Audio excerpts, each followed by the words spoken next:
Hmm. Here we go. We're live. All right. That was a little bit of a technological difficulty right there to get it going, but we're fired up. We're ready. And we're back with another GYLS momentum session. Welcome everyone who's watching live, people who are watching in the future on YouTube. Today we have a special guest, Nick Marino, who's a youth leader at GYLS, soon to be youth coach if you apply. Are you applying, Nick? Yeah, I'm applying um, this next week coming, or during the Yeah, I'm weekend. applying for sure. So today he's going to be talking about the magic of proximity and rapport, which is huge. We can all definitely learn from him. So without further ado, here he is. What's up, guys? How's it going? All right, so my name is Nick Marino, and today I'm going to be talking about proximity and rapport. Now, before I start talking about this, I know that it can be a little bit early in some parts of the world for some of you, and for others, it's like super late at night.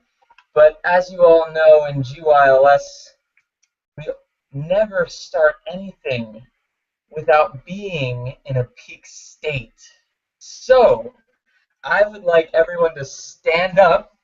I'm going to play a song, and you all just start clapping or dancing or moving around in your chair.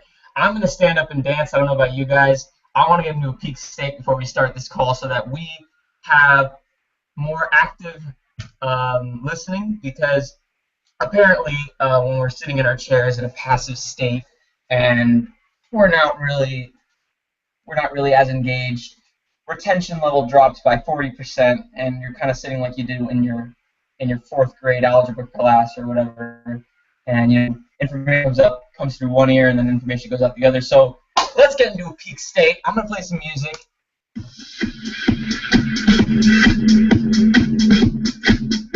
All right, come on.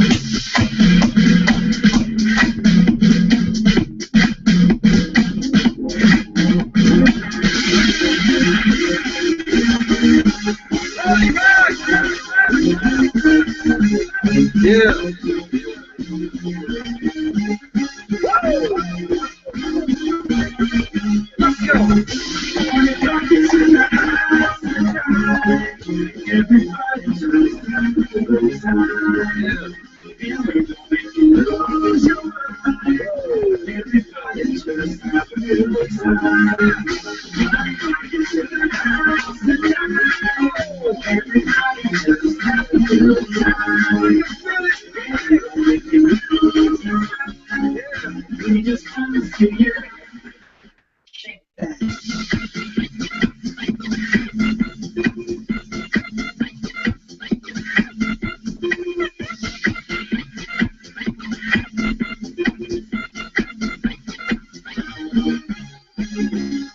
All right.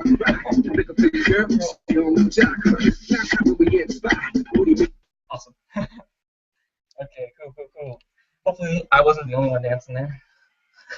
Some of you got up and moved around, or maybe just moved around in your chair. That's cool too. Awesome. All right, let's get this started. So, proximity and rapport, two huge subjects. All right, so rapport. Let's start with rapport. Rapport is basically when you have, my definition of rapport is when you have a powerful common human bond and a relationship of responsiveness with another person. So basically, there's a quote by Maya Angelou, and it's, I've learned that people will forget what you said, people will forget what you did, people will never forget how you made them feel. So there are two principles in that. Is that number one, people don't care how much you know until they know how much you care. And number two is the actually, let's talk about that. The first principle. So basically, it's not about what you're saying and what the facts in the person's face. It's basically the how you make them feel in that connection in that time that you meet the person. And relationships are just so powerful. We're constantly surrounded and immersed in like just there's people everywhere. You're gonna bound to have relationships in your lives. And not nobody wants to succeed and be alone. It's part of our human nature to be in relationships, and that could be intimate, that could be close friends. I mean, you could have a relationship with a rock. I mean, if you saw that movie Castaway, Tom Hanks had a relationship with that volleyball on that island. I mean, relationships are part of life, and so basically, if you, by having power in that, I mean, you have power in your entire life. So pretty much rapport is extremely important, and that goes for business, that goes for our professional life, that goes in our personal lives. When we're constantly surrounded by people and we have meetings, interviews, I mean rehearsals, activities, events, um, close friends. So yeah, I mean rapport is extremely important, and by mastering that, you will significantly improve the quality of your entire life, really. So, one of the things I want to start with is I want you to think of right now, and you could write this down. Actually, no, don't write this down. Just think of in your head. I want you to think of somebody. Okay, it's gonna be a close friend, a family member, intimate relationship with partner, anybody, someone in your life that you just have, that you just love, like you love so much, like you're with that person and you're just like, yo, oh my God, like you just have so much heart with that person, you have so much connection with that person. So just think of in your head somebody that's like that. You just see them and you're just like instantly connected. And I want you to just think of that person and what is it? What is it that brings you two together? I can tell you right now that it's probably some commonalities that you two share. It's probably things that you have in common. We tend to gravitate towards people that we have in common with, like that we do have things that are in common. Like attracts like. Nobody goes, oh man, we have nothing in common. I love this person. Oh, we have so many differences. You want to gravitate towards people that you share some kind of things with. And on the surface, sometimes it may be some differences. I know me and my best friend Omid, he did he did one of these momentum sessions. I mean, we're very different in a lot of things, but there are the few things that we're very like. There's actually a lot more that we're in common with. That's more in the internal rather than the external. So one of the things that you have to realize is that we like to gravitate towards people that we have things in common with. So basically, that's rapport. And when people see that, when you're in a conversation with somebody, and you're sitting down with them, and you share rapport and you share that connection, it's a link. So that's one of the main things that you have to do. So there are the second principle that I said. The first principle was people don't care how much you know until they know how much you care. That's an important principle in itself. And the reason being is because one of the things that I learned last weekend, or actually no, yesterday, I was on my first ride along for a job that I just got as a delivery service, catering delivery service for Qdoba Mexican Grill. So I was sitting with the manager in the car, and he shared with me something really like some insightful information, and it was about charisma. Now, people tend to think that charisma is something that you're just born with, or charisma is something where it's just person's really extroverted and can go around and communicate and very good communicator and all that stuff.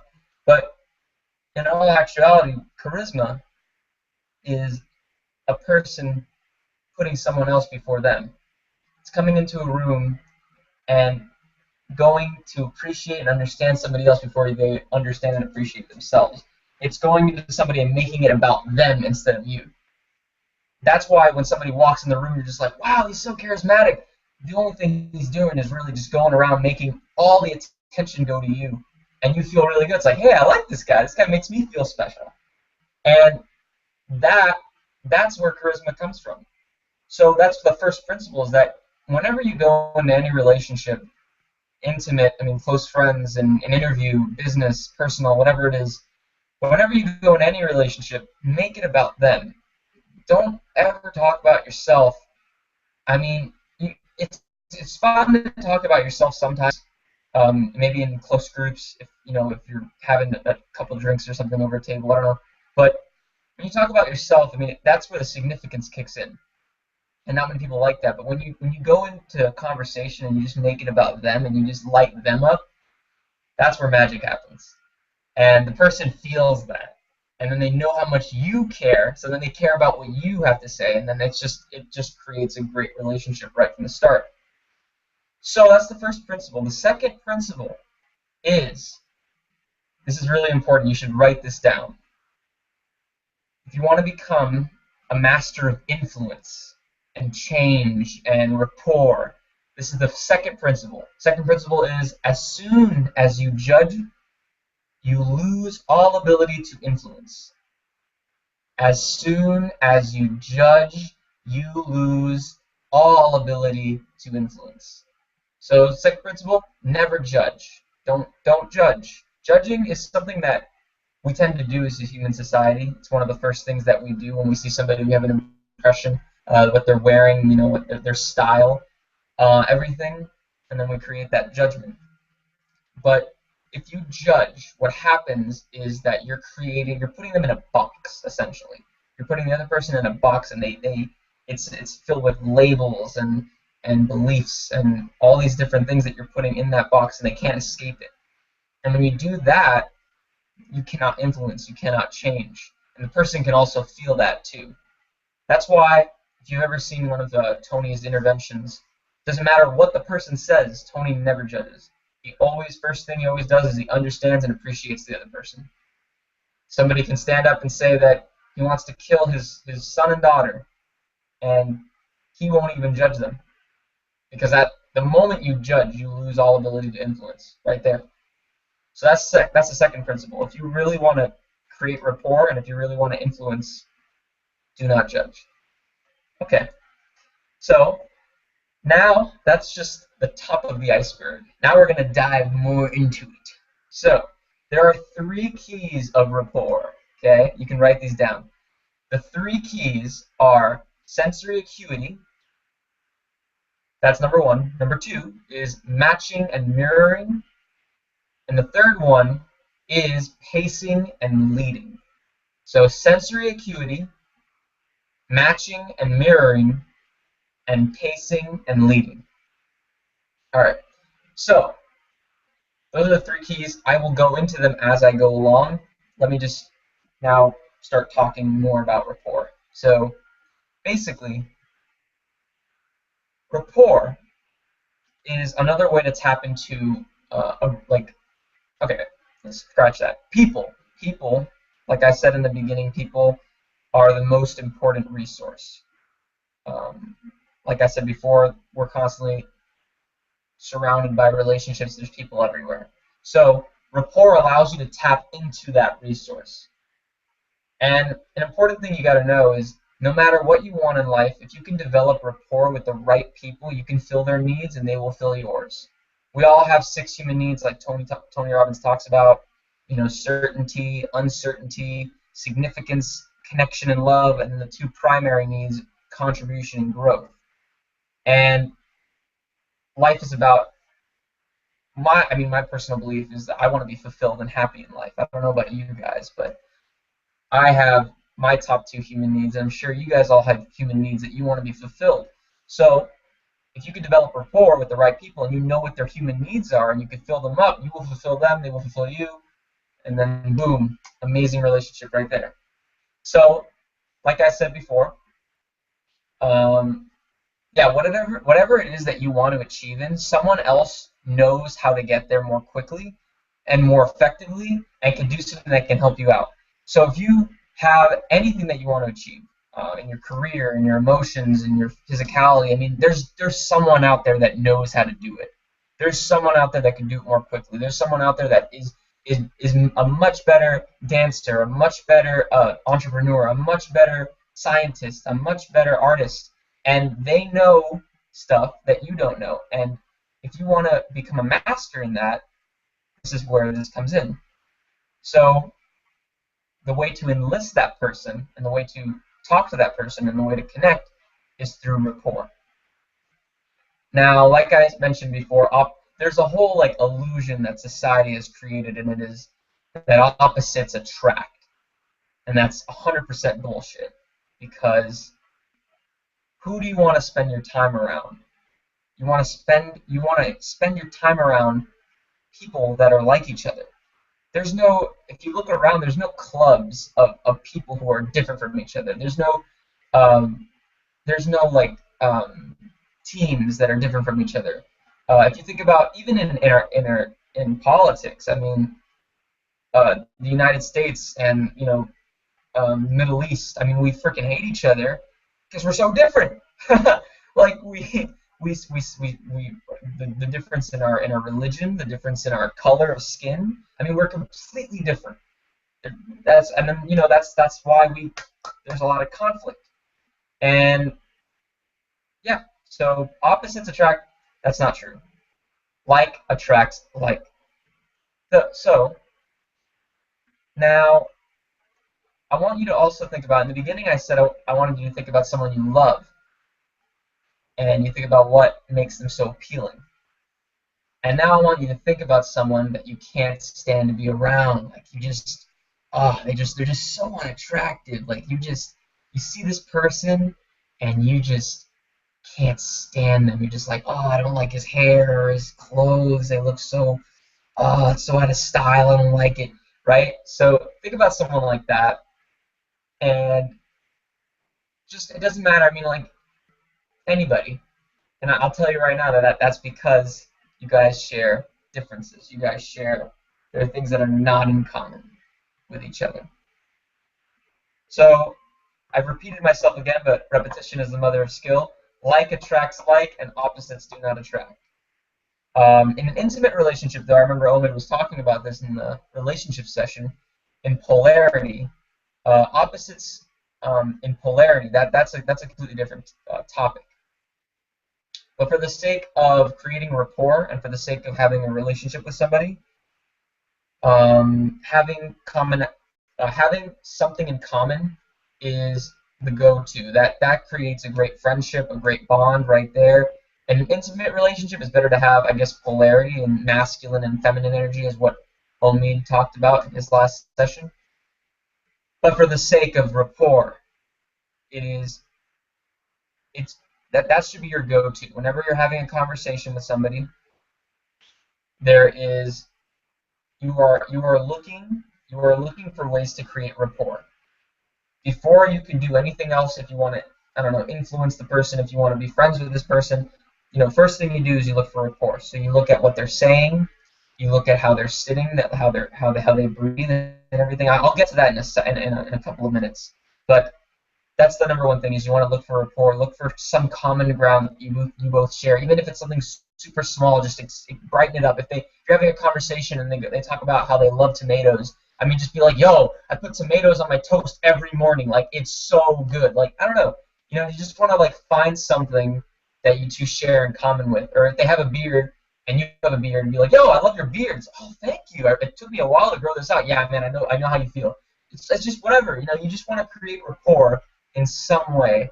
Or maybe you don't even hear them say anything. Like, that they, like, for example, I was messaging someone from GYLS. It was a coach, and I wanted to talk to her about a certain subject. And I never met her, but I knew that she went to GYLS, so I said, "Hey, you're from GYLS, right? I'm from GYLS too." That instantly creates rapport because we both went to the same place, and not many people. GYLS is like around 200, 300 people, so it's a small close group. So the fact that I was there and she was there, I mean, that already creates rapport. So basically, the first step in real communication is learning to translate um, from your map of the world to someone else's. And what allows us to do that is the rapport skills. And the rapport skills are I'm going to talk about this. So there are three There are three things that we talked about at GYLS, and that is the triad. The triad, the three things are our physiology at the bottom, our language and meaning, and focus. So the triad is our state of mind.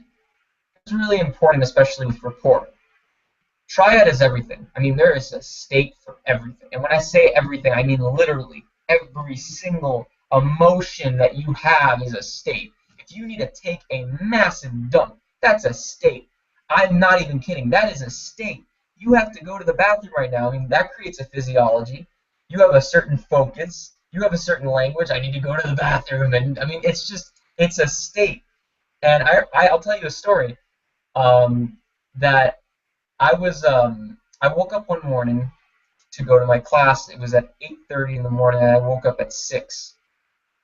And I had breakfast, and then after breakfast, I had to go to the bathroom so bad. It was just the worst urge.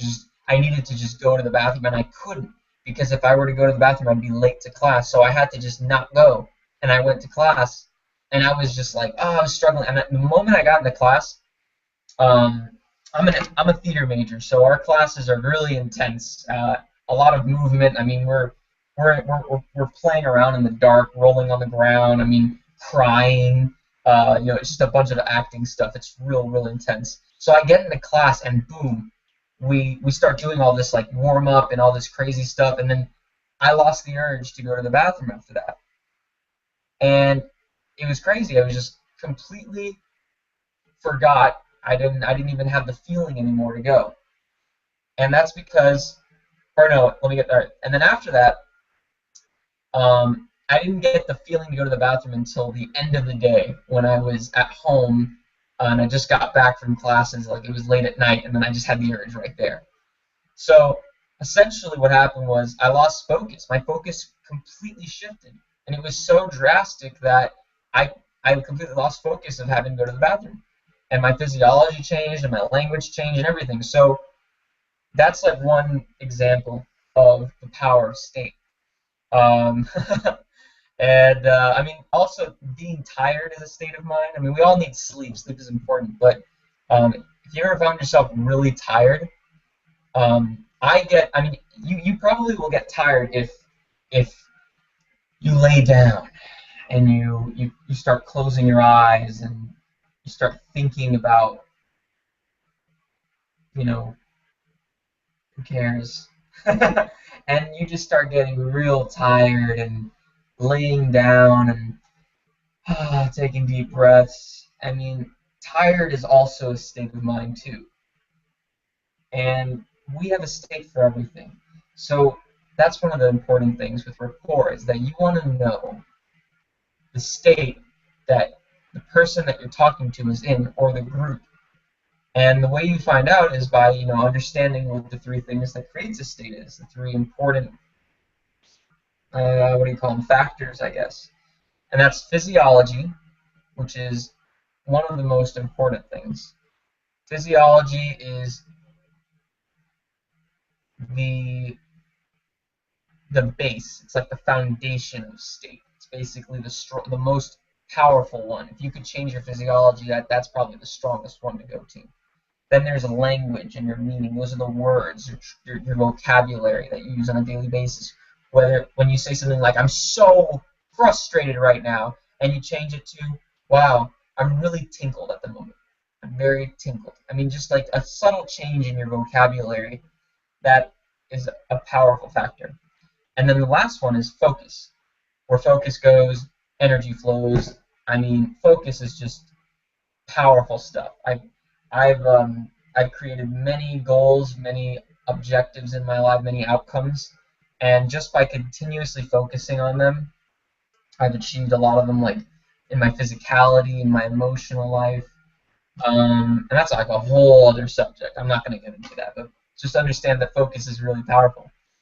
So with communication, some people tend to think that you know language and the words that we use is most of communication. That's not the case. In actuality, the statistics are that I don't know if they're the same, but I read somewhere that it was 55% of our communication as human beings is our body language. 55. That's the most. That's the biggest one. 55%. 38% is our tone of voice. You know, your parents call your name in a certain tone of voice. George, George. It's just like a tone of voice. It's like, oh, you already know what it is. Or maybe you laugh like crazy because your favorite comedian only says 3 words. I mean, you're sitting home and you're watching somebody, and they just say 2 words in a certain tone of voice, and you're just laughing your ass off. They didn't even say the joke, right? It's the tone of voice. You assume the worst because the person is making a facial expression that they did something bad, right? That's body language. So 38% is tone of voice, 55% is body language, and words are only 7%. 7% of communication is words. So in communication, it's hardly ever words that will create feelings in a person. It's hardly ever words that will build rapport with someone else. It's the body language that you're in. That's the biggest one. And then your tone of voice, and then words are the smallest number. So physiology is really key. Whenever you're going into a conversation with somebody, and whenever you're trying to build rapport with someone, that's the first go-to. Is you want to understand their triad. Like I said, we're always in a triad. We have a triad for with every emotion actually. So you want to know what their triad is. You want to know what kind of physiology they have. If you're going into an interview and somebody's sitting like this, and you're sitting like this, I mean, it's a difference. It's a huge difference. If somebody is like talking really slow, and I don't know what I don't know what to say. Sergio, I just think this it's a good day. Someone's talking like that, and you go up to them and be like, "Hey, why are you talking like that? How are you doing?" I mean, it's like you don't want to do that because it's such a drastic difference, and the person's going to be like, "What are you doing?"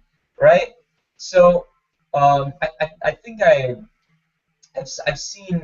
I've read so many different articles on this, and one of the ones that got to my attention is somebody who I can't remember the name of the person, but I remember the article was saying how um, it was like a therapist or something, and they were trying to do some kind of like like therapy or something like that with one of their clients, and it wasn't working out. Uh, and the person that was talking, the psychiatrist, didn't know what he was doing. He was just it wasn't working. The session that they were going through, and the client was like they were out of it and everything. And then this other psychologist, he came in because he heard about what was happening, and he was like the assistant or something. And this guy he studied this kind of stuff, and he came in, and basically the client was talking in a rather depressing tone of voice, and he was I don't know, I just life is not worth it, right? And the other psychologist was just trying to like help out and like trying to put in some stuff and like trying to teach him stuff, whatever. And the other guy was like, no, no, no, no, no, no, no, hold on. And he came in and he just went up to him, and he just sat down next to him, and he just looked at him, and he went, I don't understand, I mean, if I think I get what you're going through. And the moment he did that, boom, it was like instant rapport, and then the case was able to be concluded, and they were able to continue on with the therapy session, and then everyone lived happily ever after in that case. Again, it's very hazy. I remember seeing this, and I'm paraphrasing it like immensely, but the bottom line is that what he did, the important factor is that he built rapport. And if you notice, it was a breath that he took, and that's one of the two. That's one of the two things. One of the two most important things with physiology. When you're able to match someone's breath, that's powerful. I challenge you actually. If you ever get into any conversation with somebody, match your breath with them. If you're in an intimate relationship with somebody and you guys are making love or you guys are together or something, match the breath. There's so much connection with that. Breathing is one of the most important factors in rapport. The other one is blinking, our eyes. So it's blinking and breathing. You look at their chest and how it's breathing, and you look at their eyes and if they're blinking like slow or if they're blinking really quickly. I mean, those little things, they're so small, but they're really powerful stuff. When you match the breath and you match the blinking, those are the really, really powerful ones. So now that what I'm talking about right now is called mirroring. Um, Mirroring somebody's physiology, what they're saying. Oh yeah, and focus. Focus. I forgot to mention focus. So focus, it doesn't always have to be internal. It can be external too. If somebody's looking up, you look up with them. Someone's looking down, you look down with them. If they're focusing on the negative, I mean, you focus on the negative too for that given circumstance. If they're going in and they're like, why is this happening to me? And you go, why is this happening to me? I don't know, right? I'll get into, there's actually something with that where um, going in when somebody has a certain emotion, especially if it's like anger or sadness, there's a way that you can actually influence that person to shift their emotion. And I'll get to that in a second.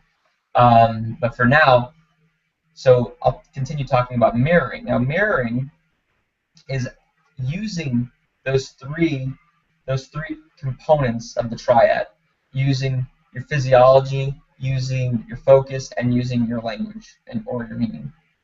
Um, so if you are if you are talking with somebody, you mirror them. And I'm not saying mimic. Don't mimic somebody. I mean, there's a difference between mimicking and mirroring. They're two separate things. Mimicking is in a sense where you're mocking the other person, or the other person can tell if the person puts his hand on his head and you're staring at them, you're like, I mean, like it's kind of obvious, and the person you're gonna lose rapport if you do that.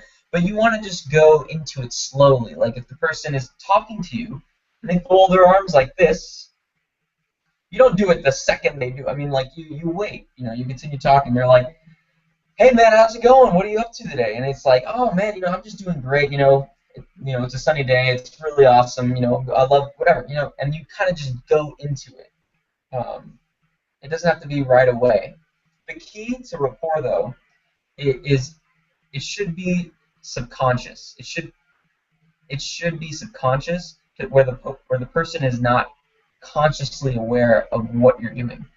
Sometimes rapport can be built when the person is consciously aware, but most of the time, when it's somebody you don't know and you're consciously aware that they're trying to build rapport with you, rapport does not get created because you're aware of it. You're kind of creeped out by it. You're like, I know what this guy's doing.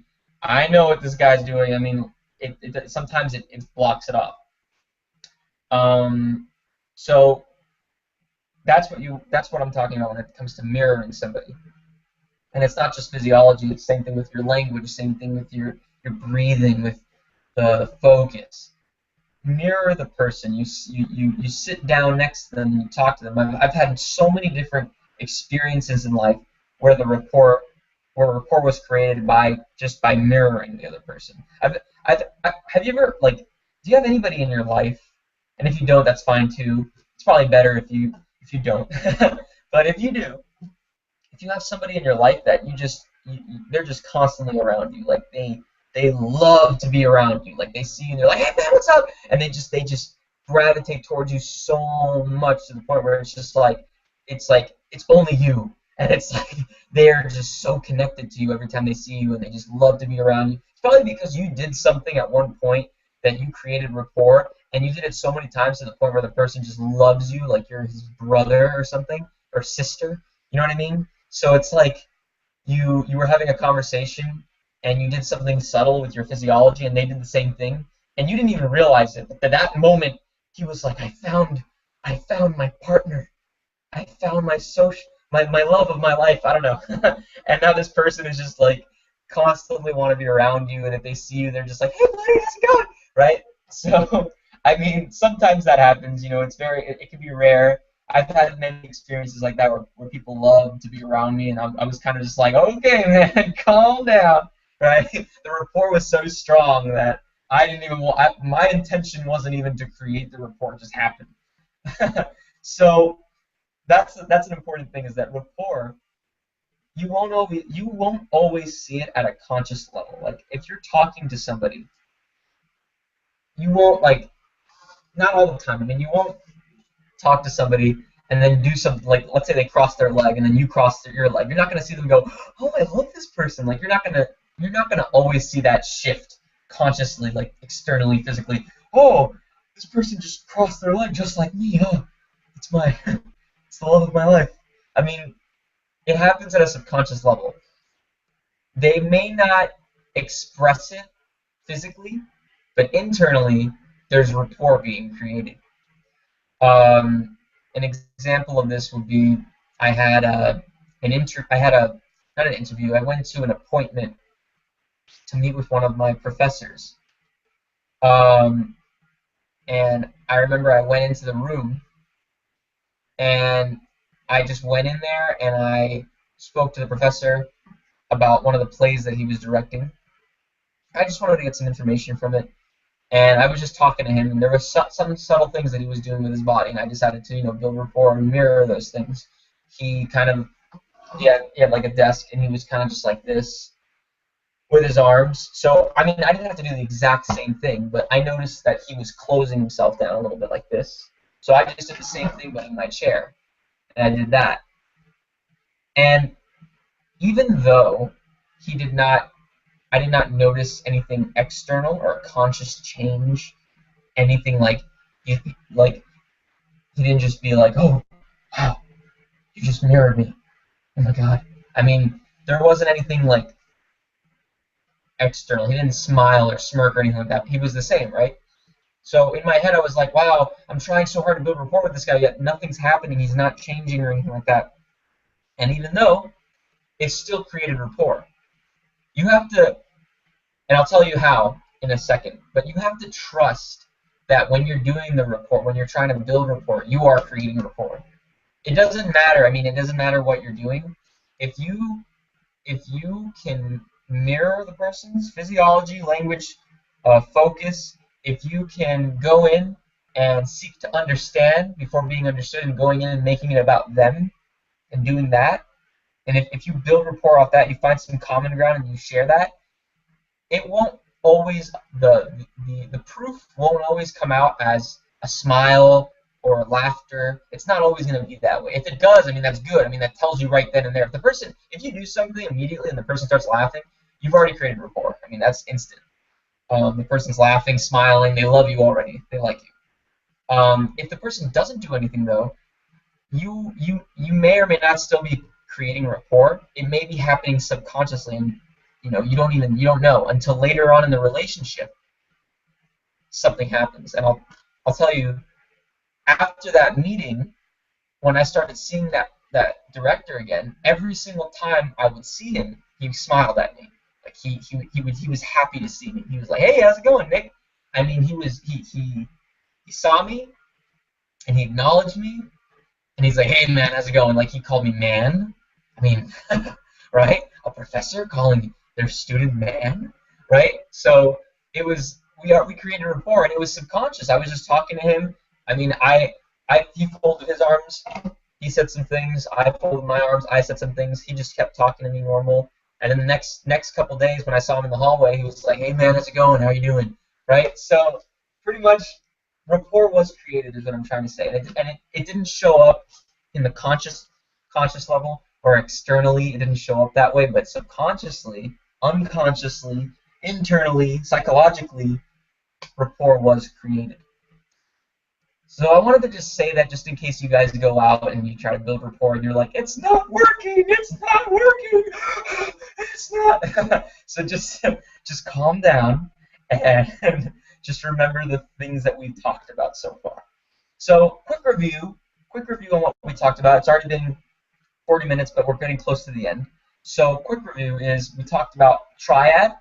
Triad, what is triad? Triad is physiology, language slash meaning, and focus. That's the triad. That's your state. That's one key component to building rapport. Number two is understanding and appreciating someone else's world. Going in and caring about the other person, making it about them. That's number two. Going in all about them. And the third one is finding a common ground. Finding anything that you can relate with, whether it's, food, video games, sports, movies, whatever it is, find something you guys share. Boom. So those are the three things that we've talked about so far. And then I've dived into each one. And yeah. So the next part that I'm going to talk about is, let me look at my notes real quick.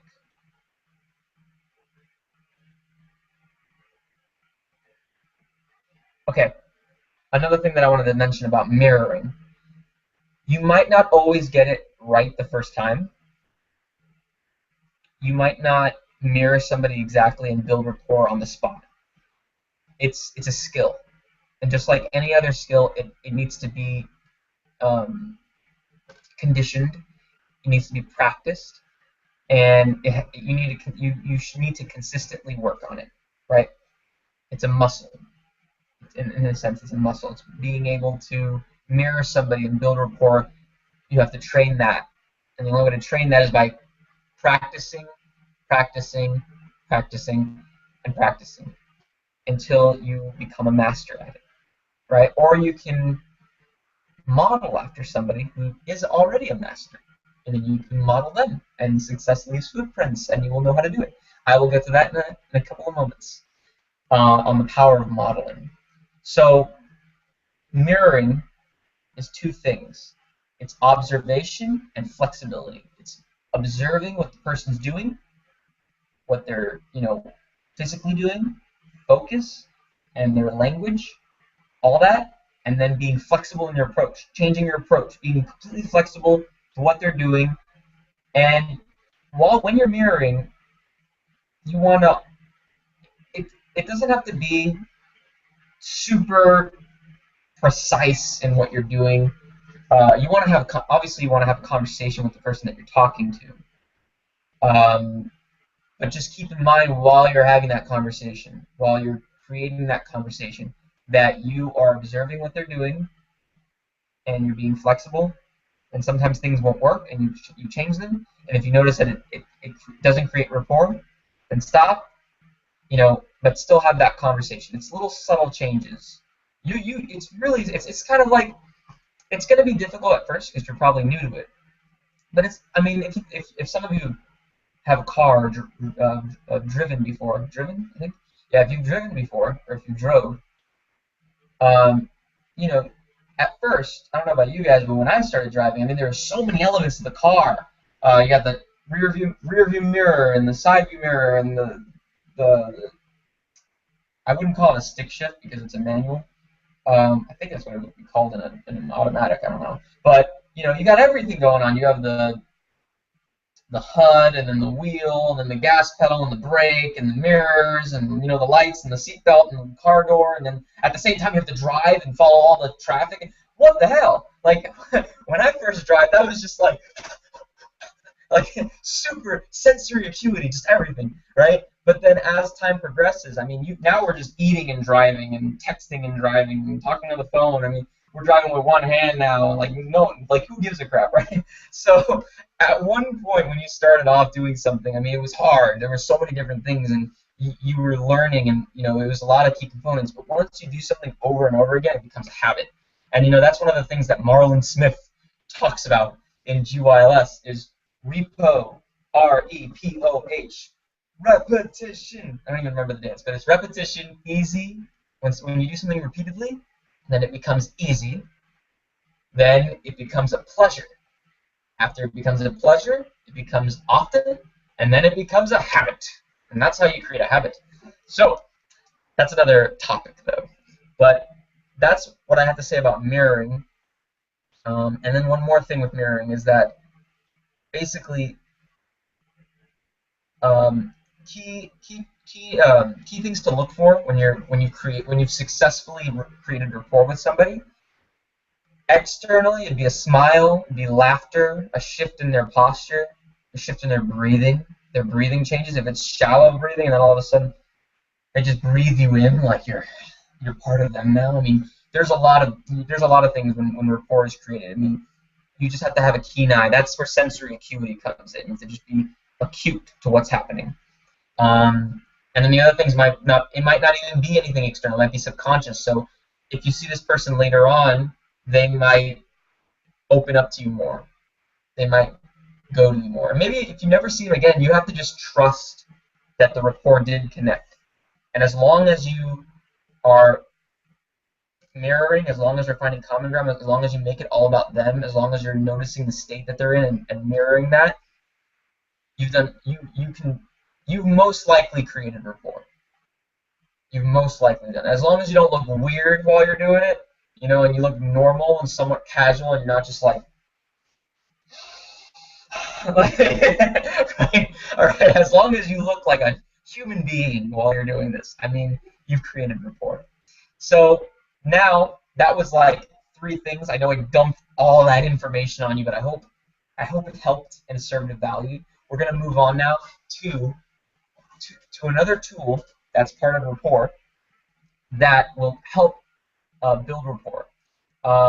Rapport is a big subject. Proximity is a little bit smaller, so that's why the chunk of this session is going to be all about rapport. So with rapport, let me just get into it. The rapport, there are three representational systems that we have as human beings. Representational systems are our ears, our nose, our mouth, our eyes, the way we feel things. It's our senses, our five senses, right? So, and sixth sense if you're an alien. And welcome, if you are an alien, welcome aboard. I hope you get a lot from this and can communicate with the human beings on this planet. But if you're a human being just like me, and Sergio, I don't know if you're a human too, but most human beings, their primary representational systems are three things. They have three that are most primary, and that's auditory, it's our ears, visual, our eyes, and kinesthetic, feeling, right? And then there's one more that's pretty new, and that one's digital. That's kind of like organization, facts, statistics, all that stuff, like making sure everything's in order and stuff like that. That's digital. That one's really new though. There's not a lot of research on that one yet. But the most primary are auditory, visual, and kinesthetic. So every person has one of these that is just most dominant. And there's certain key things to look for in that person. What they're saying. If a person's auditory, they're most likely going to be saying things like, I can hear you. Yeah, that sounds good. Yeah, I hear you, right? They'll say something auditory-wise. Visual will be something like, I see what you're saying. Yeah. And then what visual people do is they talk really fast and they're moving their hands like this. So I'm really visual, obviously. But there's certain people that are super visual. Like they're just like, "What's up, man? How you doing? Whoa, whoa, whoa." I don't know, right? That's a visual person. They have to see everything. And then kinesthetic, those people, they talk pretty slow, and they like to feel things. They may not talk that slow. I'm kind of exaggerating a little bit. My roommate, he's definitely kinesthetic, because I talk to him and I'm like, hey man, how's it going? And he's just like, I'm good, man, I'm good, I'm doing good. I mean, like, there's just such a drastic difference. So kinesthetic, they tend to talk more mellow and slow in a slower pace. And they tend to use words like, that feels good. Yeah, I feel you, I feel you. I can feel what you're saying. I don't know. They'll say things like that. I sense that. It can be external, internal. And with each of these, there's submodalities. You have, with kinesthetic feeling, you have temperature, you have um, touch, you have moisture, you have um, trying to think, temperature, moisture, just anything that's feeling, you know. And then visual would be like brightness. Is it a film or a picture? Color, contrast, right? And then auditory is like volume, pitch, tone. Um, so yeah, those are certain things to look for in a person when they're talking. You know what they're doing. If they're a visual person, they're talking really fast. Do this. You don't have to talk as fast as they do. If you can, then do that. That'd be really cool. But just use the same keywords. I mean, occasionally use your hands. If somebody just can't keeps doing this, you'd be like, "Yeah, man, I love that book. You know, it's just so awesome, right? Whatever." Kinesthetic, if they're talking pretty slow and laid back, I mean, you do the same thing. Auditory, they stick out if you really. That's where sensory acuity comes in, noticing those things. Now, here's an exercise for you to do right now. So sit up in your chair, and if you have a pen and paper, that would be really good. So I want you, or actually no, don't even get out a pen and paper. I want you to write in the comments section, or okay, you're gonna write your answers. What you're gonna do right now, though, is I want you to think about, close your eyes, and I want you to think about your house. And I want you to describe your house. And I want you to describe your house with only visuals. You do it in your head. You don't have to write this down. Just close your eyes and think about your house and just think about it in visual terms. Just try to describe it in visual terms. Um, think about it, and then now I want you to just write that down. So get out just a piece of paper and just write down two, 3 to 5 things describing your house visually. When you walk in, like what's visual? Like there's a plant on my table. There is a window to my left. A TV that's turned on. My mom is sitting on the couch. My cat's walking around. You know, just little things like that. Just write down a couple things. 1, 2, 3, 4, 5. Boom. That's your house in visual terms. Okay? Do that. I'll give you like a couple of seconds.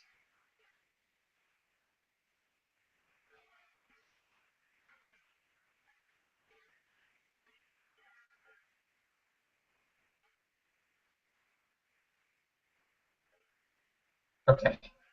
Now, doesn't matter. You don't have to write that much. Just write down a couple things. Now, what I want you to do is I want you to write down. I want you to close your eyes again. Forget about the house and visuals. Just forget about it. Close your eyes. Take a deep breath. And I want you to think about your house now, and I want you to describe it only with sounds. Only with sounds. You come in, you hear the door close, there's creaking of the shoes on the floor, your cat is in the toilet. I don't know. I don't know why your cat would be in the toilet. Your mom just flushed the toilet. There is a sound of the AC. I mean, just describe it in sounds. So do that right now. Think about your house only in sounds. Write down the first 3 things just in sounds. It might be hard for some of you just to describe your house in sounds. I know that would be hard for me. So just take a minute, write that down real quick.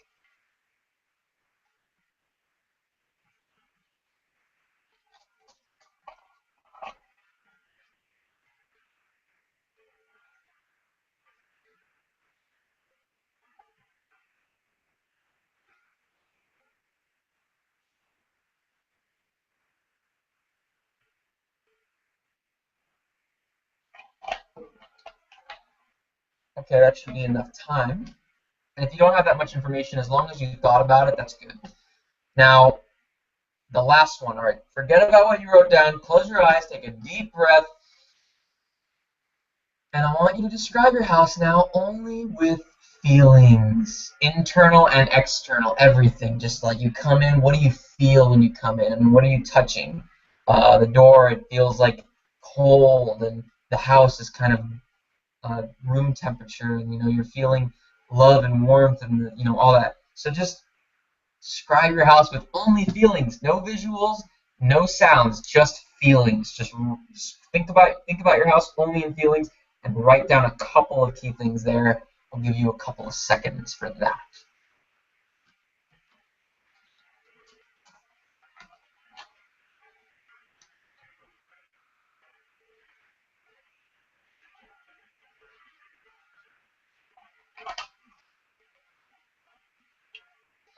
All right. So I hope you actually took the time to do this activity, because now I want you to just reevaluate it. What was easy for you? What was difficult for you? Was it a lot easier to describe your house in visuals? Were you able to write down more stuff? Were you able to think of your house more in visuals? How about your house in just sounds? Were you able to think of your house with more sound than you could with visuals? Were you able to write down with more sounds?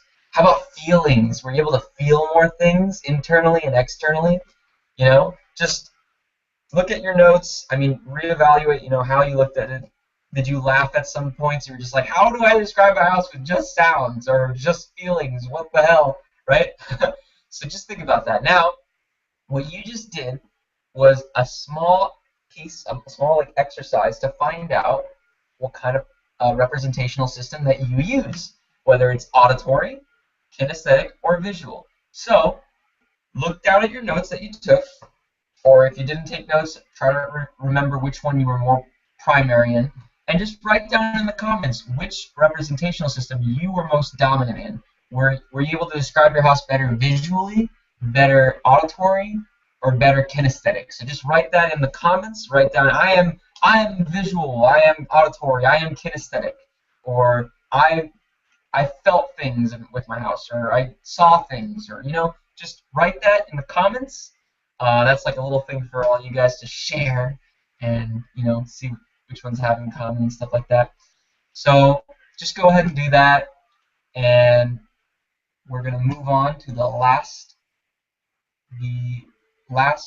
two things with rapport, very quick. So in the beginning, I said there were three keys. The first key was sensory acuity, the second one was matching and mirroring, and the last one's pacing and leading. So I talked about mirroring. Matching is you match someone. So basically, let's say, for example,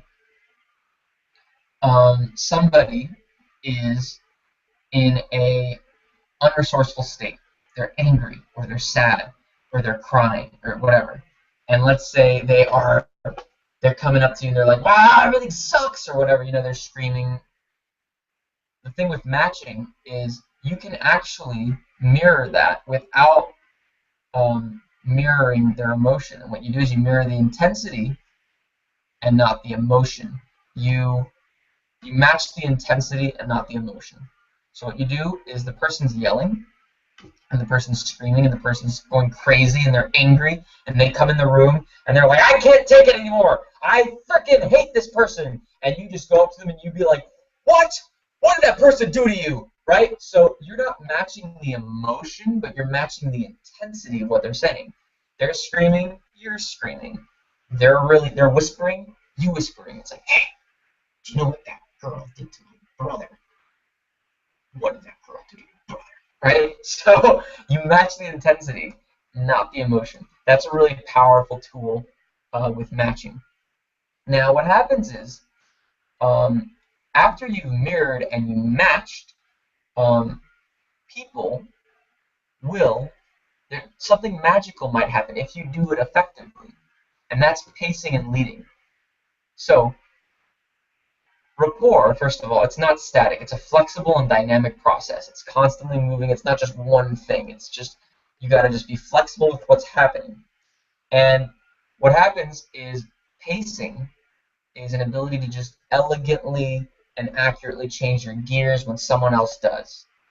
So what happens is when you created rapport with someone and you've done it successfully, you match them, you mirror them, they are instantly in rapport with you. Let's say they're in a disempowering state, like they're angry. If you matched effectively, you will be able to lead them into a different state by pacing and leading.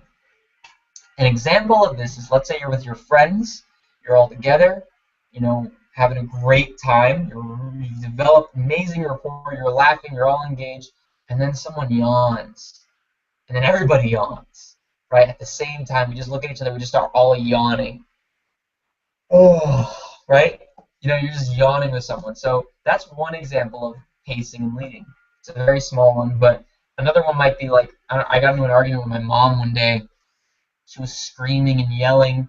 I didn't know what. She was just like so angry. She's like, I can't believe this is happening. And I'm just like, what's happening? And she's like, this person just, all this stuff. And I'm just like, what? And she was like, ah. And then I started lowering my pitch down. And then all of a sudden, she started doing it too. And then we were on the same level. She was screaming and yelling and all this stuff, and I was screaming and yelling. And then afterwards, I started lowering my voice a little bit, and then she started lowering her voice a bit, and then I started talking like this, and then she started talking like that. And boom, it was basically right there. So, person will probably not realize some of these things, like subconscious. Again, it's all the subconscious. It's all, they're not consciously aware of what you're doing. And rapport is very powerful when the person doesn't really know that you're doing it. It just happens subconsciously. Like you just see the person and you just instantly like them. So rapport, a lot of people think that, and a lot of people in the professional world and, business and everything, they think that rapport with somebody is eye contact, shaking their hand, looking them, smiling. How you doing, sir? Right? I mean, that's not, that's probably good, if you're talking to a creature. Uh, but rapport is responsiveness. It's responding to what the person's saying. You will have a much more effective approach with someone if you're able to match their rapport, if you're able to see the key things that they're doing and then match that. If you want to influence somebody, if you come into a room and your objective is to make sure that everybody is having a good time, and there's somebody in the room that's not having a good time, I mean, what do? Do you go up to them and you be like, "Hey, sir, how are you doing? Can I get you anything?" I mean, if the person's angry and disgruntled, you do building rapport. You go up to them, you match their physiology, you look at them and be like, "Hey, man, what's the problem?" And he's like, "I just don't understand why there is no iced tea in this dispensary machine. I specifically told the company that there was supposed to be iced tea, and there isn't." And you'd be like, "Oh, wow, that seems like such a problem. I cannot believe this." Or, it doesn't have to sound that cliche, but that's just a rough example. But you're already matching already the intensity of what's happening. And you're already creating a rapport right there. Instead of just coming up to them and be like, "Well, sir, I'm sorry. I mean, the person can be like, "What are you doing?" So that's what rapport is. Rapport is just constantly being responsive, being flexible in your approach. It's not. You have to also realize not everybody uses the same model of the world. Your human needs are different from everybody else's. My top two human needs are growth and contribution. I mean, somebody else's can be significance and certainty. You want to know what their human needs are. And the way you figure that out is by talking to them. What are the key things that they're saying. People that are more certainty driven, we'll talk about security. We'll talk about, I need to get from A to Z. Do this, do this, do that. Whatever. Certainty, risk. Okay, and then significance. It's all about significance. They love significance. One of the main things that they always do is they care about what they wear and everything like that. So you want to know what somebody else's map is, because if you go around and you try helping people or you try talking to people thinking that they look at the world the same way that you do, you're going to have a very limited reach. And that's not very good if you want to establish rapport with the entire world. And so, yeah. Now, another key component, and I think this is going to be one of the last components of this entire rapport section. Okay, so bear with me. We are just about there. So, asking questions. Asking questions in any relationship digs things up.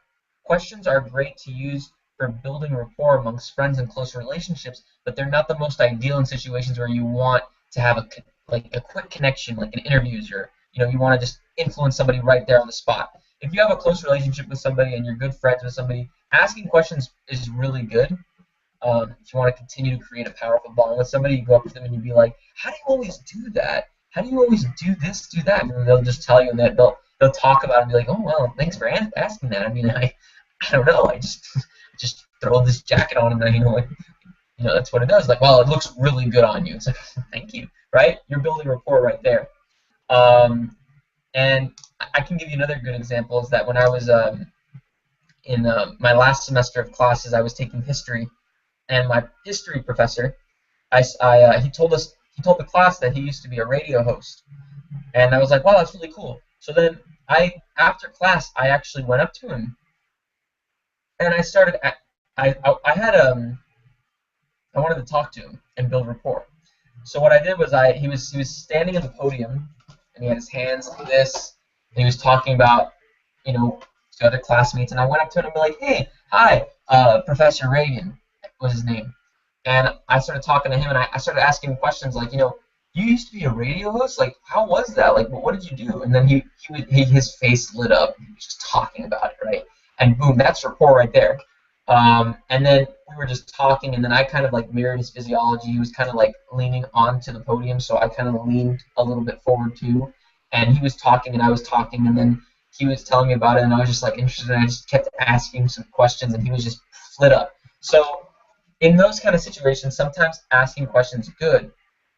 However, there are other ways to build rapport, and that is what I've talked about before: the triad. Um, Finding common ground, mirroring. Those are way more powerful than asking questions.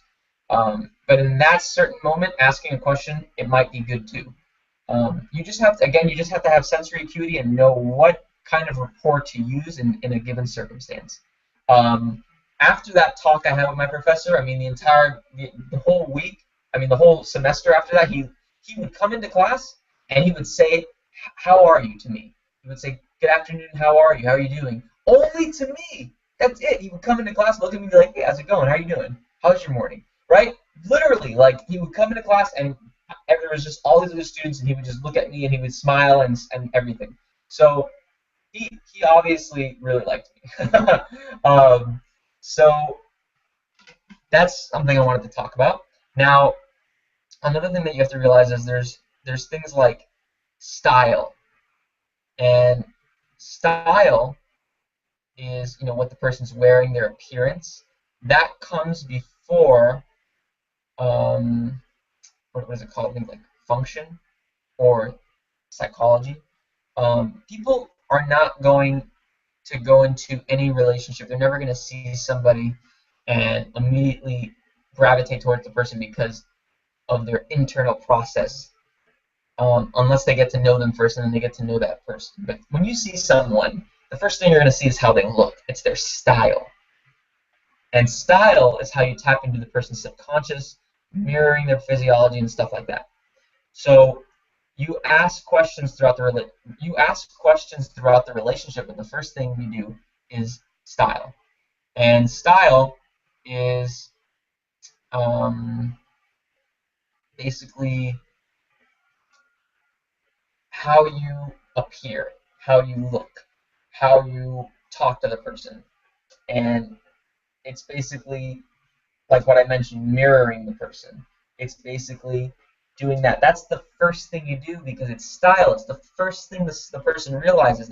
We're not Superman. I mean, we're not like we can't use X-ray vision. I mean, I'm for human beings. I don't know for the aliens that are with us. I mean, maybe you guys can. I don't know what planet you're from, but I mean, for the most part, human beings we can only see external at first. We'll go into a relationship and we'll see, this person how they look, and that's how we tend to judge at first. So that's why styles are very important. So when you come up to somebody, you want to mirror them. You want to match their thing. You want to match their state. Then you can go into asking questions. Then you can go into understanding and appreciating them. Then you can go into finding common ground and all that stuff. But the first thing is style. They need to like you first, right? So basically, um, was there another key thing is that has there ever been a moment, and I want you to think about this, if you ever had a moment when you were in rapport with someone and then they disconnected from you instantly. For example, you were talking to somebody and they asked you a question like, "Hey, you were talking about that leadership summit that you go to in the summer. yeah, what is that? And then you go, oh yeah, like I love this leadership summit. I go to it every year, and they're like, yeah, yeah, uh-huh, uh-huh, uh-huh. Oh wow, okay. And then they just drift away. People do that a lot sometimes, and it's annoying because they're the one that asks you the question, and then they instantly lose interest after they ask you it. Or like in class, one of the teachers is talking about somebody. Somebody will raise their hand and ask a question. The teacher will answer, and the student just starts right. So that's a great way to lose rapport. If you want to know how to lose rapport, that's how you do it. You excite somebody, and then you so that's an important thing, presence. And we talked about it in the first GYLS momentum session led by Turgio himself. So remaining connected with somebody and having presence throughout the talk, throughout the conversation. They say something, have presence with them. There's a door sound, I don't care. It's all about you, baby. It's all about you. Keep telling me about that giraffe. I want to know everything about that giraffe. Yes, come on. I asked you this question, right? So presence is really powerful. Um, when you ask a question or when you start creating rapport with somebody, remain present, right? If the person, and that does not necessarily mean looking them in the eyes and reading their thoughts. It means seeing what they're doing, sensory acuity, observation, flexibility, right? If they talk to you and they do this, and they look away and they talk and they're just like that, then you do the same thing. You don't look at them in the eyes if they constantly look away. And basically, the the other thing is proximity. Proximity with the person. Everyone has a threshold. Everyone has, like, if you go up to somebody and you're right in their face and they do something like this, or they move their back, or they do this thing where they move their butt back and they're just like that. Yeah, I hear you. Right? So people have a threshold. You want to be aware of this. I have one friend in my program who has no awareness of like proximity. Like this is how he talks. I'm not even kidding. Like this is how he talks. He he talks to you and he's just like, hey man, how's it going? What are you doing? Yeah, I just went to the bar the other day and it was just crazy. Like he goes back and forth, back and forth. That can drive people crazy. And like when I see him talking to people, I can see the people standing there and they're smiling, but they're they're just like they get that double chin going, or they'll move their butt back, right? So that you can notice that they have that threshold when the person gets super close to their face. So you got to realize not everybody likes to have conversations like this. Oh, can you smell my breath? Can you smell what I had for breakfast this morning? Not everybody likes to have that. Certain people do. I'm not saying not everybody does, but certain people like that shit. But other people may not.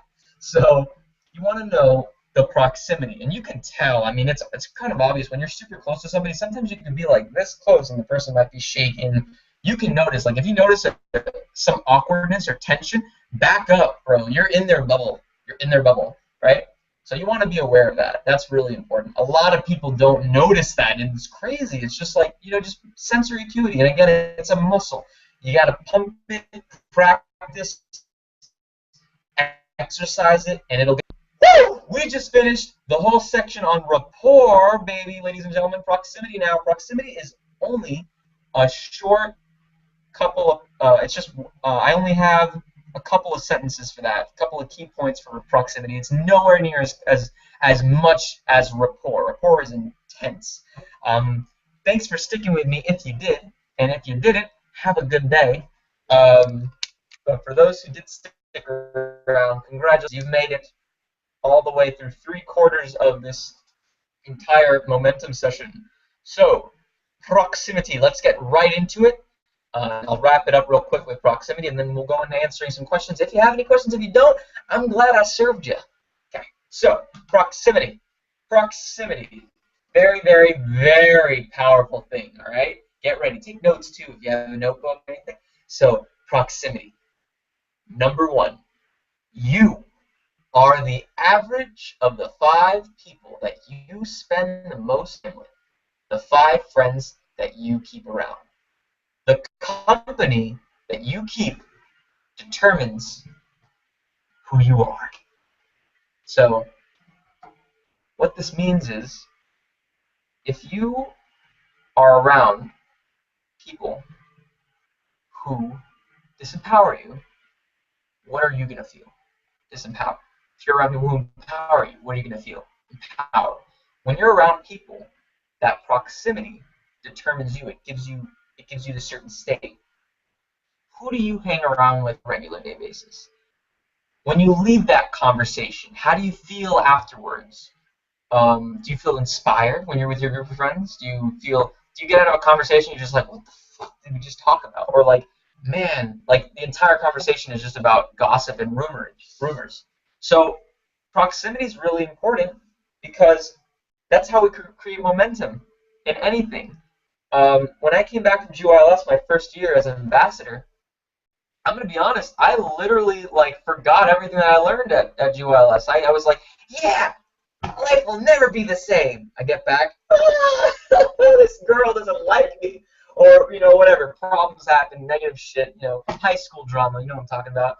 So um, that shit got masked. Like it got all the stuff I learned from GYLS just blah blah. And the reason why is the proximity that I created. If you decide to become more healthy and have a better diet. And let's say the moment you decide to do that, you go out, your friends invite you, and you go out with your friends, and they all decide to go eat at Burger King, and you go with them. Oh man, that's gonna be such a struggle for you because now you're surrounded by all this junk food, and your friends are smoothies and Coca-Cola and all this stuff, and you were on a diet the day before. Oh man, that's gonna be difficult. Or let's say, yeah, you just learned all this stuff from GYLS, and you go back, and all your friends are like, "Hey man, how's it going?" And then you go into that, and you're like, "Oh," you're gonna slowly transform into that. So proximity is super important. I'll tell you right now, it wasn't until my second year of GYLS that I found a really close group of friends. After that, we call ourselves the Platinum Partners. We call ourselves the Peer Group, PIER, like a peer, because we took this one picture at a pier in California. So that's a little inside joke. But we're an entire peer group, and Turgio right here, he's part of that peer group. And I'm sure some of you on the call are part of that as well. A lot of people from GYLS, and the group always expands. But bottom line is that this is a huge peer group of leaders and of friends that empower each other. And although we don't see each other that much, the fact that we do make time to talk with one another and see each other at least a couple of days in the year um, is powerful. And when you are around people like that, oh man, you're just gonna grow and you're just gonna improve and you're just gonna feel empowered. So proximity is just so important with your friends and with your peer group. And proximity, it affects our time, it affects our health, it affects our energy, our state, it affects almost every area of our lives. It affects the beliefs that you create. It affects our values, our human needs. It affects everything. So, and not only just people. Another way that you can establish proximity is, for example, my room. I have a vision board right here. I see it. I have a vision board right there on that wall, and then all around here, I've got posters, and there's just posters of like different movies and TV shows that I watch, and powerful questions and incantations and intentions. I am adventure. I am turquoise. I am endurance. I am creativity. I've got pictures of like quotes and me with Steven Spielberg right there, and then I have my vision statement right there. 6 steps to emotional mastery and all this stuff, right? So that's proximity as well, surrounding yourself around different things around your room that uplift you and empower you and stuff like that.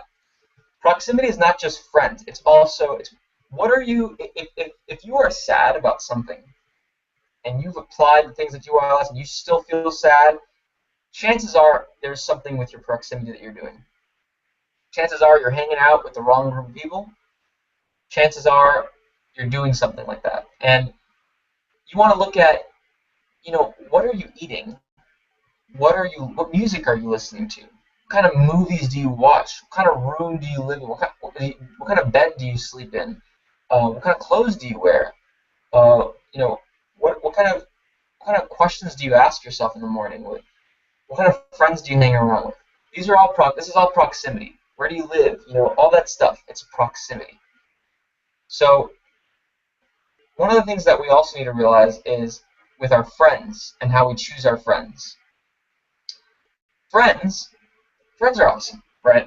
I know that I was at a point when I didn't have that many friends, but I don't have that problem anymore. I found a group, and if you don't have friends right now, we're your friends. You can contact us, and you can always look for friends. There's tons of people out there. There's just tons and tons and tons and tons of people, friendly people. You just have to explore yourself and get out there. But friends are really awesome.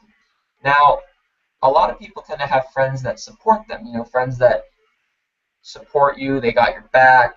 You go up to them and you tell them about your day, and they'd be like, "Wow, that's really awesome!" Right? They support you and all that stuff, and it's good to have friends like that. I had friends like that a lot, and it wasn't until recently when I discovered a new kind of friends that I never knew existed, and that was friends that challenged me to be better.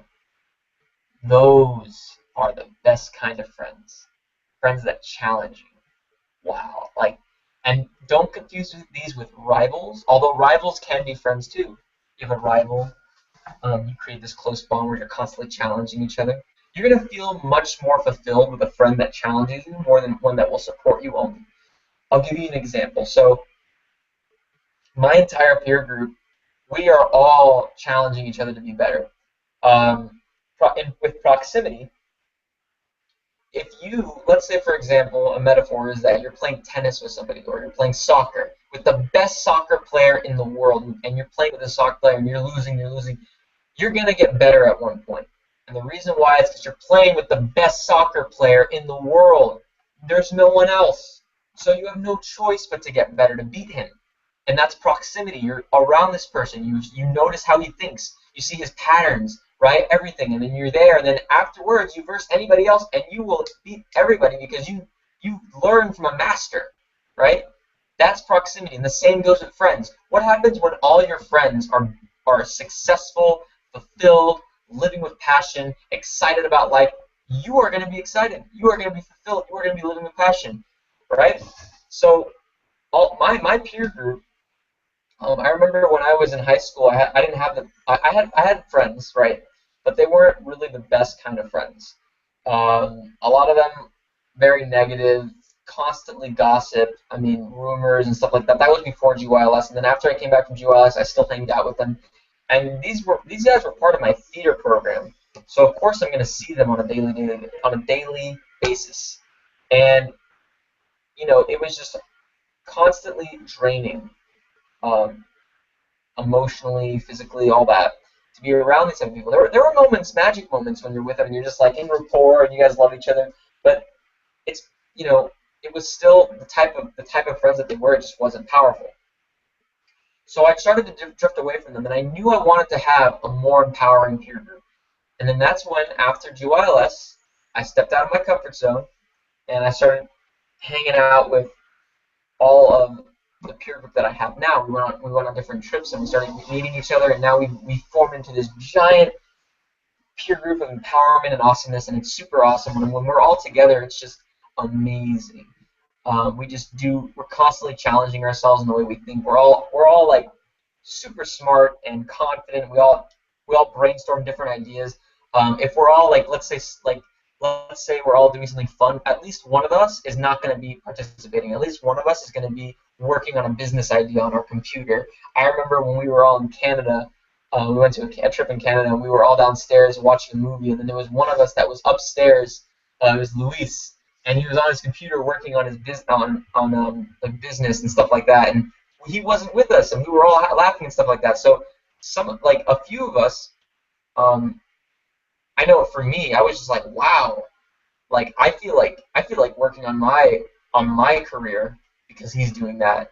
And I went upstairs and I had some conversations with him about that. But that challenged me, and that challenged a lot of us. And it happens on a regular basis. Like, you'll have a friend that'll stand out and be like, "Oh, I want to be just like him." When you're around somebody and they're constantly leveling each other up, you're gonna grow. So it's good to have friends who support you, but it's even better when you have friends who challenge you to be better, right? Now, when you're looking, um, there was another thought I was gonna say. Basically,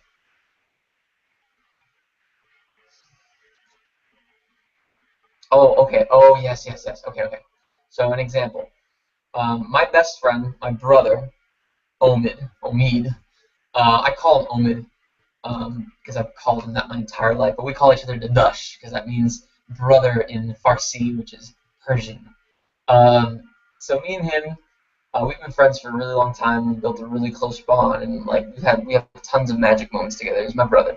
So I remember I recently just got a job, and I've been trying so hard to get a job. Like, oh man, it was so difficult. I applied to like 20 different, like so many different locations, trying to get a job. So difficult. Like, it took so long. And then finally, I get a job. I wanted to get a job so I can raise money to attend these events that are really expensive that are happening this year. I finally got a job. I'm super pumped. I'm like, yes, I got a freaking job. So I call up Omid, and I'm like, yo, I just got a job. I just got one. Yeah, like, awesome. Yeah, I did it. And then this is what he tells me. I'm not even kidding. He literally said, wow, that's great. And then he tells me, go get another one. And I'm like, what the fuck are you talking about? I literally just got this job. Why are you celebrating with me? And he's like, I know it's great, but get another job. And I'm like, dude, what the fuck kind of friend are you? And I didn't realize it at the time, but he was challenging me. I mean, I was realizing it, but I didn't want to accept it, man. I finally got a job. Like, if I just climbed this mountain and now he's telling me to climb another mountain, are you kidding me? Right? But that's what amazing friends do. They challenge you. They challenge you to be better, right? And as a result from him saying that, now I'm working two jobs. I'm making more money. I'm not working a crazy amount of hours, but now I'm making more money, and that money I'm going to be collecting more of it, and now I'm going to reach my goals a lot faster to attend these events that I want to go to. That these events are really expensive, and now I'm going to get there faster because he gave me that challenge, because he said to go get another job. Most friends don't do that. Most friends tend to just support you and be like, "That's great! Oh my god, awesome!" Right? And then the better friends, they just give you that kind of challenge. They're like, "Yeah, here, grow more," right? So it's really good when you have friends like that. Now, basically, when I was talking about before, what kind of music do you listen to? What kind of food do you eat? What's your room like? What movies do you watch? What are your hobbies? If you listen to death metal, eat Burger King, drink Coca-Cola, you never clean your room, or you watch one of those reality TV shows like Jersey Shore, and you're obviously sleeping all day playing video games, and you're like, what kind of life is that? How is that going to reflect in all areas of your life? So proximity is in every little thing that we do. Now, basically, how I mean, you'll see people that go to GYLS, or on Facebook, or I mean, you'll read about these successful figures in life and these characters, and they're just so successful. And how are they so successful? How are they so energetic all the time? How are they always jumping around, living with passion? How are they always doing it? The thing that they're doing is they are constantly pumped up because of that proximity. It's because of the environment they're in. So that environment they're in. So that's number two with proximity. It's your friends. Number two is your environment. The environment that you're around, right? What kind of environment do you live in? What kind of things surround you? What kind of questions do you ask in the morning? That's really powerful. Immersion, right? Immersing yourself. That will create opportunities. That will create places to go. That will create empowerment. So a challenge to you. You can write this down. It's after this call, which it will end. I promise you. Okay, we're almost there. Um, a challenge for you is I want you to write down, or not write down. I want you to take some time to spice up your room. Right?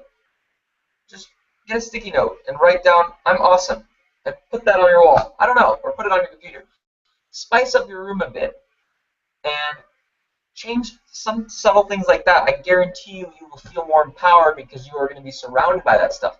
Put things in your room. Put posters that make you feel really good. Start listening to music that makes you feel good. Start looking up like different healthy foods to eat. And a great tool if you want to become, and this has to do with proximity. If you want to have, if you're on a diet and you just keep cheating and you're like, how do I stay on this diet, right? And you're trying to be healthy, an amazing way to stay healthy and keep being on a diet is surround yourself with only the foods that's on your diet. I promise you, you will never cheat. My entire room, I have no junk food. It's all part of my diet. Like I have broccoli, chia seeds, spinach, chicken, mush. I mean, like I'm not gonna freaking like have a snack. Yeah, let me have some chia seeds as a snack. No, like that goes with a component to make a protein shake. I mean, it's all part of my diet, so I don't want to cheat because I eat this stuff all day, every day. There's no variety. I'll have some variety here and there, but it stays in my diet. That's an amazing way to create a diet is building proximity with those food groups. Okay, now an important thing that I want to talk about, and this is for mastering something. If you want to become a master at something, and I really hope that you take this part and apply it because it's such a powerful tool. Wherever you are in the world, whatever you're doing, whatever you're after, there is someone out there that's a master at it. There's someone out there that has years of experience of it. There's someone out there that's outstanding at it. So what what do we tend to do as a society? We tend to go through trial and error. We tend to just do it on our own. We tend to experience it. Why do that when you could just go out and find that person? That's mastery. Mastery is looking for someone and modeling after them. Now, you don't have to actually physically find the person, but reading a book, listening to a program, watching a video, watching a movie, that right there is getting resources. What you're basically doing is you're taking decades of experience that they had and you're implementing it into your life so that whatever trial and errors that they went through, you learn them, right? And because success leaves footprints, it leaves clues. And if you know what those clues are, you can get to where you want to go much quicker and you can achieve your results. Now, money, you can lose all the money, right? All the money that you have. I mean, you won't get back money. I mean, there's objects that you can lose. There's people in your life that might go away. I mean, you can get those are just those are feelings. You can probably get those back, right? Um, Objects you can get back, but time you can never get back time. There isn't a time machine, right? Right now there isn't a time machine. I don't know when there will be. I don't think there will be for a very long time. But time is something you can't get back. So you want to make sure that you spend your time wisely and that you use it effectively. And I'm very clear with what I want in my life. There was a time when I wasn't, but now I am. So I want to do whatever it takes to get there because I want to start living that life and contributing and being happy and living with passion when I'm young. I don't want to travel the world and do all that when I'm like in my 60s. I want to do it when I'm in my 20s, when I'm young. That's just the start. It's exciting. You have one life. You only have one life. So live it, live it to the fullest extent. So many people live with urgency, and demands and reaction, Just do what's important to you. Find out what's the most important thing to you and do that. And if you don't know what you want out of life, if you don't have a mission, you can talk to my man Sergio right here, Sergio Bendana. He has a business that will help you find out your mission in life. Find out his entire program is about helping people, young people, or anybody really, find out the outcome that they're going for, the ultimate outcome for their life, the thing that will juice them, something they move towards. That's what he specializes in if you want to talk to him about it. But with mastering something, number one is finding a model. Find somebody who's done it before. Find a master Then the second one is total immersion. Immerse yourself in that community. And the third one is spaced repetition. So you want to try it, change your approach. Try it, change your approach. And I'll give you one example with this, with my body. That's probably the biggest one in my life. About 2 years ago, in like 2013, in like summer of 2013, so about 1.5 years ago, I started a goal about, I wanted to gain some size and I wanted to change my body physically. So I wanted to change my health. I wanted to reach 170 pounds. I weighed 123. It was all about significance back then. Basically, I was sick and tired of being the skinny guy. I was like, I want to challenge myself. I want to get bigger. I want to look better. I want to be stronger, and I want to just start exercising and making it a habit, right? So the first thing that I did was I called up this alumni as part of my group. His name is Wesley Davis. He did a similar kind of thing. Like he was 120, and then he went all the way to 170 in a year. So I was like, I'm gonna model after that because he has the results that I'm looking for. So I called him up. We talked, and he agreed to coach me through it. And he gave me goals, and I followed him, and then I started seeing massive improvements. It got to a point where I hit some plateaus, but just by modeling after him and listening to his advice, I was able to break through those plateaus.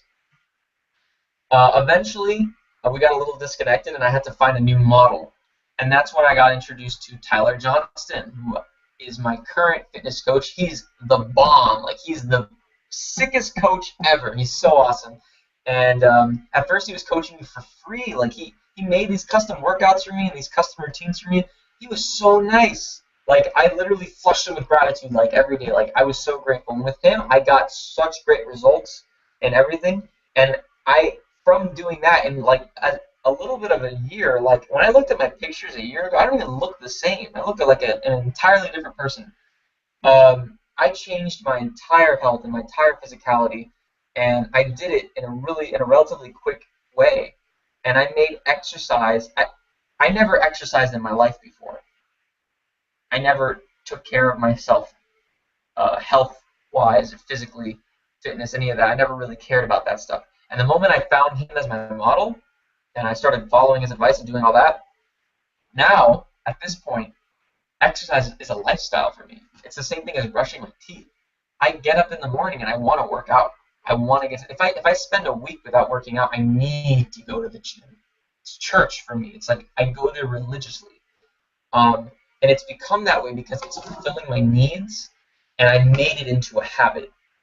And it's powerful stuff. But the way I got there, you want to know the way I got there. You want to know how I made that a habit, and that's using this method. That's using this approach. Find a model. It will significantly reduce your time. Then totally immerse yourself in that culture, in that community. I spent so much of my time on bodybuilding.com, like here and there. I'd go on it and look up the different proteins and stuff like that. And I would have conversations with people in the gym, and you just do that and you just immerse yourself and just get curious, and you do spaced repetition. So you do it in different circumstances. Change your approach.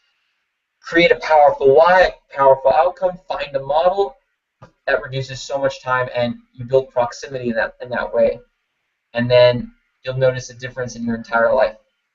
So that's a powerful method to apply. And I'm sure some of you might be wondering, um, oh man, but like I don't know if I can do it and all that stuff. It all comes from raising your standards.